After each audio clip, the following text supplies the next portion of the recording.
puso, karong buntaga, #friendship goals story ang hatod sa atong mga bisita. From magbarkada as security guards, karon registered criminologist na sila.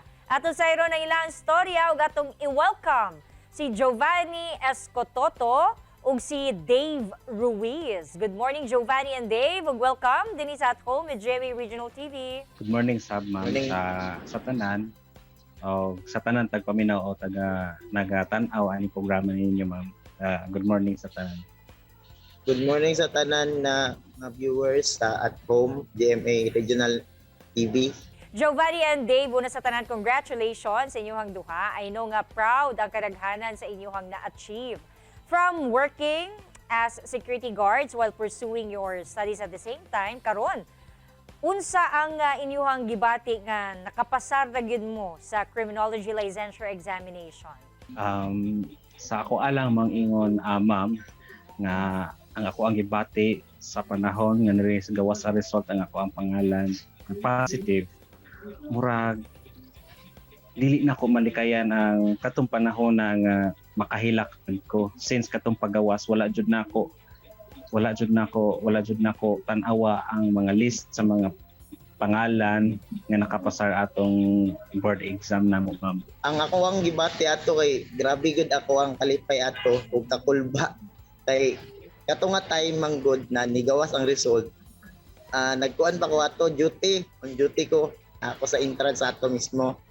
So grabe ako ang kanato kay dili ko kay monitor sa akong cellphone kay dili kayo may allowed na maggamit sa cellphone while on duty. Nag-message akong classmate na siya nga feel daw ako ang kuan lagi daw na daw ang result, tapos wala gyud ko ni tan-aw kay dili pa na ko gusto nga pasin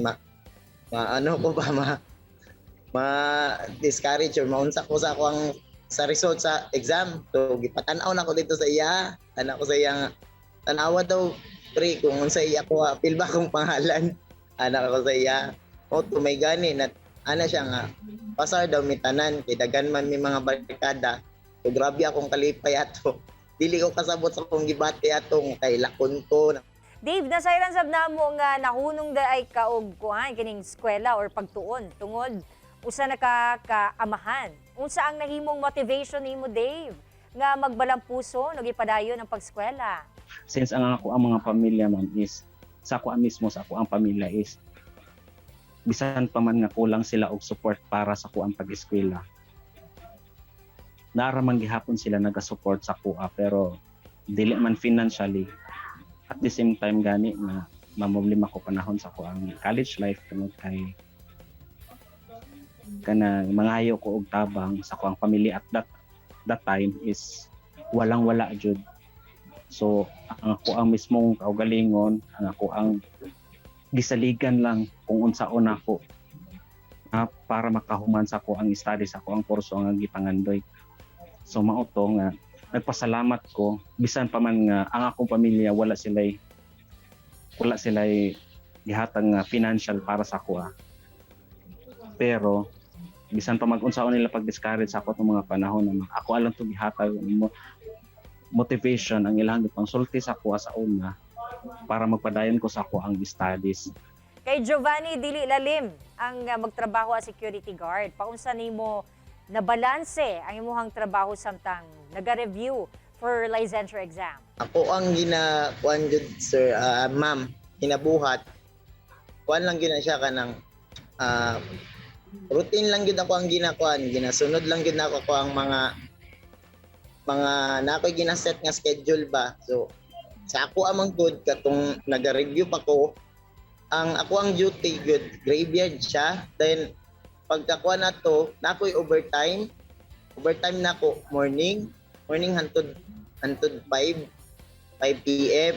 So dili gid kayo nya isod kay dito ko sa kanang daghan kayo og mga nagapangutana. So idala na nako ako ang reviewer dito tapos dito ko pag mabakante magkuan ra ko sa ilad, magbasa ko, scan sa pang reviewer kay para lang naay makuan sa kuha nya during sa Saturday Sunday face to face man namo ang pan mao na diha nako dili nako mobasa pagka human na pagka pagka Saturday ug Sunday ginaset na nako nga dili na ko mobasa, dili na ko mo tanaw sa akong reviewer kay naa na may ginatudlo para sa amo asa pan kay alas 5 man pud ko utog. Dave and Giovanni, unsa man ang nahimo ninyong inspiration aron nga maglampos mo? Ang advice gud nga pan sa ako ang ginikanan sa ako ang mga pan sa kinabuhi. Ingon sila nga padayon lang jud tapos ampo lang utan jud ang Ginoo, maayo jud ang Ginoo. Mag-guide jud siya kanunay sa imuha o always lang sila nagasuporta sa kuha. Bisan sa akong mga kauban, bisan pa man sa mga struggle nga kabalugid nga sila sa tanan akong mga kaagi. Sila na pud ko katuig nag-guard almost 6 years na pud. So sila antod naka-graduate ko sila akong mga kauban. Alo sila sa akong mga struggle nga mga naagyan. Ana sila na sila po naghatag og motivation sa ako para mo padayon gid sa pag-eskwela. Bisan pa man nga lugmo ang mga panahon na sa ko ang pag-eskwela, dili na ako putalikdan kung unsay ako ang mga plano para sa ilaha. And at the same time, ang advice po nila sa ako bahala na unsay mga problema nga niabot sa ako total ang mga problema umaagi lang na dili ingon nga umaagi lang but naa-permente pero naagi malampasan ang mga problema. Unsa inyo ang advice ato kapuso viewers sila na sa mga working students kananing kamot nga makalampos sa pag-eskwela? Ang ako lang ma-advise sa mga viewers karon nga nag-eskwela, working student or kanang nag-review. Padayon lang gyud, ayaw ninyo i-give up ang inyong mga andoy sa kinabuhi kay tungod lang sa mga problema nga moabot sa inyo salig lang sa Ginoo. So ako ang ma-advise labi na sa mga working student nga salig lang sa inyong kaugalingon sab nga unta kay tungod sa inyong pangarap kailangan niyo porsige inyong pangarap alang-alang sa inyong kaugalingon dili lang sa inyong kaugalingon ilabi na sa inyong pamilya o sa umaabot na pamilya. So dapat unahon ninyo na bisan pag ang kalisdanan sa kinabuhi dili man ngan mawala, dapat mapursige gihapon natagin niyo og inspiration ang mga tao nga nasa inyong palibot. Daghang salamat Dave and Giovanni. Keep chasing your dreams ug amping mo kanunay. Salamat po sa mga nagtan-aw sa mga sa inyo ma'am. Salamat kayo sa kanin. Salamat sa opportunity ma'am, naghatag niyo sa mua. Thank you.